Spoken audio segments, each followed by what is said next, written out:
Okay, so today we're talking about the Roshield beta and trap kit. You get a leaflet in the kit that explains the features of the trap and how to use it. If we look at the box, we've got the key slot here, and the key is a triangular three-tooled key, and the part we need is this cross section here. We're going to pop that in here and give it a turn to 45 degrees. The lid should open, and when we look inside the box, we can see the area that we're going to put the trap in here is clearly marked out. The trap fits really nice and snug in that area. We've got these two holders at the end, which mean the trap sits nice and secure within that area. Here's our trap. It's got the back bar, the front kill bar, and the latch at the back. So when we set the trap, we need to make sure it's the right way around so that the rat can run across the front of the trap. Push it down nice and firmly. We don't want the trap rocking or moving.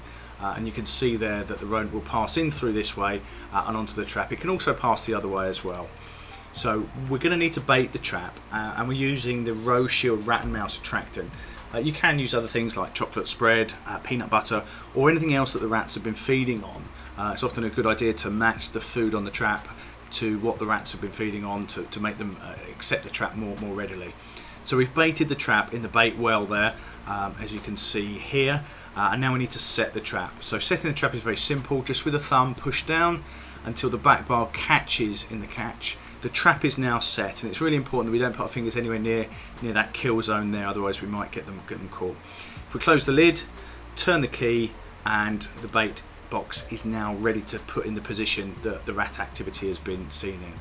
In order to deactivate the trap, just open the box up again, and with our thumb push down firmly on the back bar, and with our other fingers we can push down on the paddle and slowly releasing the back bar until that kill bar is flush with the trap. Today we're talking about the placement of the Roshield bait box. The bait box is designed to make sure that children, non-target animals don't get access to the bait that we put inside. Before we put the bait box down, we need to make sure and check that it's all nicely secured and not damaged in any way. We need to make sure we place it in the right area. We need to place it in an area where rats are active. Rats like to be in contact with surfaces, and for example along this wall here is an area where they may well be running. To place the bait station down, we simply take the straight edge and place it firmly alongside the surface. We can smooth over the soil or the substrate around to make sure there's a smooth transition from outside into the bait box. Ideally we would need to drill this bait into the wall here to make sure it's really secure. But if that's not possible, we can secure the bait using naturally occurring items that may be around us. For example, these bricks and this rock here. This means that the bait is nice and secure, protected from non-targets and from other people, children for example, who may wish to get access to it. It's important we come back and check on a regular basis to make sure there's been no changes or damage to the bait box and the bait remains safe at all times.